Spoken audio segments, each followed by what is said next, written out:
오늘 우리에게 주신 하나님의 말씀 누가복음 8장 1절로 3절 말씀입니다. 생명의 샘가 8월 7일 목요일 말씀 하나님 나라와 그 복음 함께 읽겠습니다.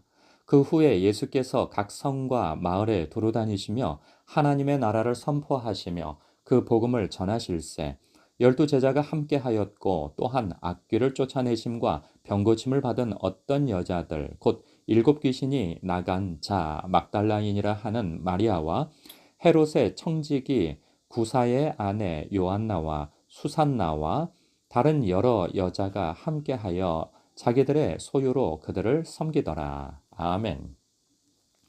누가복음을 보면 하나님 나라라고 하는 표현이 많이 나옵니다. 우리는 어찌 보면 그 천국이라고 하는 그러한 표현에 익숙해져 있는데 누가복음에서는 그리고 또 마가복음 이렇게 이런 곳에서는 하늘나라, 하나님의 나라 이렇게 표현합니다. 또 나아가서 천국 다 같은 표현이죠. 그런데 천국이라고 하는 그 표현 속에 우리가 선입견을 갖는 것은 죽어서 가는 어떤 공간, 즉 하나님의 영원한 사랑의 통치가 있는 그 공간을 떠올리는 경우가 굉장히 많거든요. 그것만 떠올리는. 그러나 여기서 말하는 하나님의 나라, 즉 성경이 말하고 있는 천국은 하나님의 통치를 의미합니다. 그러니까 여기에서 하나님의 나라를 선포하셨다라고 하는 것은 왕의 통치가 시작되어졌다는 거예요. 우리 이스라엘 백성들 편에서 생각할 때 이방인이 되겠죠. 우리 같은 경우에는 이런 표현이 익숙하진 않아요. 그러나 이스라엘 백성들에게는 유대인에게는 익숙합니다. 왜냐하면 그들은 왕을 기다려 왔기 때문이에요. 성경에서 구약 성경에서는 왕이 오실 것, 즉 다윗의 그 혈통에서 올 그 그리스도 메시아를 꿈꾸고 있었거든요. 소망하고 있었거든요. 그 약속되어진 바를 소망하는 것은 당연한 것이 되겠죠. 암울한 시대에 그들은 왕의 통치, 즉 다윗과 같이 그러한 군사적인 능력과 어떤 사회적 능력을 가지고 있는 그러한 왕이 오실 것에 대해서 기대감을 가지고 있던 그때에 예수님께서는 말씀하시는 거죠. 선포하시는 거죠. 하나님의 나라가 임하였다라고 말이죠. 그것은 무엇이냐 하면 당신이 곧 길이요 진리요 생명 대신 왕으로서 하나님의 독생자까지는 이해는 못하더라도 그리스도로서 왕으로서 왔다. 이제 통치가 시작되었다라고 하는 그 말씀을 하고 계시는 거예요. 그것은 듣는 이들로 하여금 복음이죠. 기쁜 소식이죠. 왕이 오셨고 그 왕의 통치가 시작되어졌다고 하는 부분에 있어서 분명히 복음이요 기쁜 소식이 되어집니다. 그러나 이스라엘 백성들이 깨닫는 그 기대하는 그런 왕과는 좀 다르죠. 예수님께서는 그 복음을 전하셨어요. 근데 그 복음은 아까 말씀드린 것처럼 길이요 진리요 생명 되신 예수 그리스도 당신이 왕으로서 오셨다라고 하는 그 선포인데 왕의 통치가 시작되어지면 어떤 일이 벌어지는가?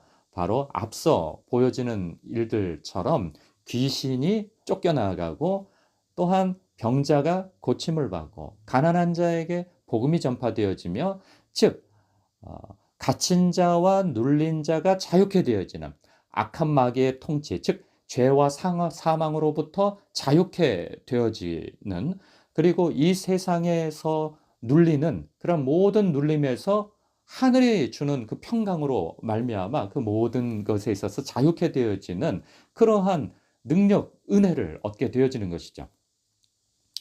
하나님의 자녀가 되어짐으로써 얻게 되어지는 그 자유함, 그 평강을 얻게 되어지고 또한 예수님께서 왕의 진정한 통치가 일어나게 되어지면 일어나는 것이 무엇이냐? 아까 말씀드린 것처럼 귀신이 쫓겨나가고 병자가 고침받고 하는 일들이 그 은혜의 해가 일어나는 것이죠.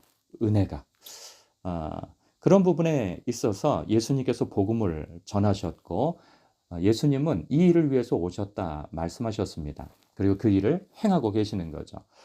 특별히 12 제자가 함께 하였다고 하고 그리고 여러 여인들이 그 일을 도와 지원했다라고 하는 표현이 나옵니다. 예수님은 이렇게 전도하기 위하여서 각 성과 마을을 두루 다니셨다고 이리 말씀하세요. 그렇다고 한다면 예수님은 두 가지 이유에서죠. 첫 번째는 당신의 사명을 마땅히 행하고 계시는 것이고, 두 번째에는 이 일을 통해서 당신이 훗날 십자가에서 죽으시고 부활 승천하신 이후에 나머지 일은 이제 제자들을 통하여서 예수님이 하신 그 일을 행하게 되어질 것이거든요. 그렇기 때문에 예수님께서는 그 일을 앞서 보여주고 계심을 봅니다. 그리고 제자들은 함께함으로 예수님이 행하신 일을 직간접적으로 체험하게 되어지고 목격하게 되어지고, 그래서 나중에 증인이 되어지는 것이죠.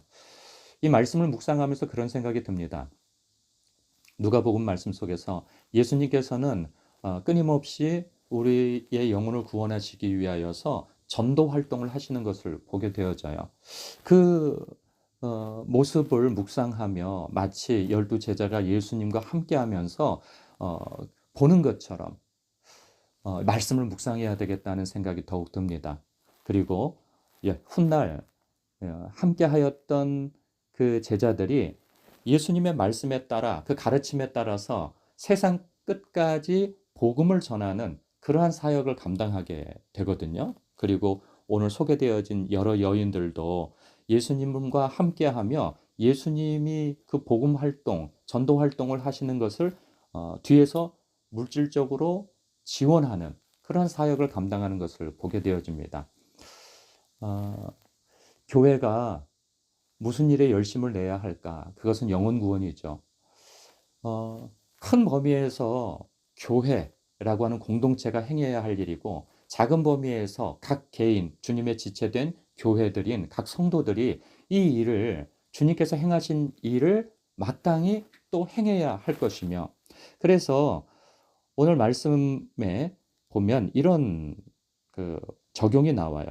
당신도 복음 전도에 어떤 방법으로 협력할 수 있습니까? 라고 하는 이 질문에 대해서 우리는 깊이 묵상할 필요가 있다는 생각이 듭니다.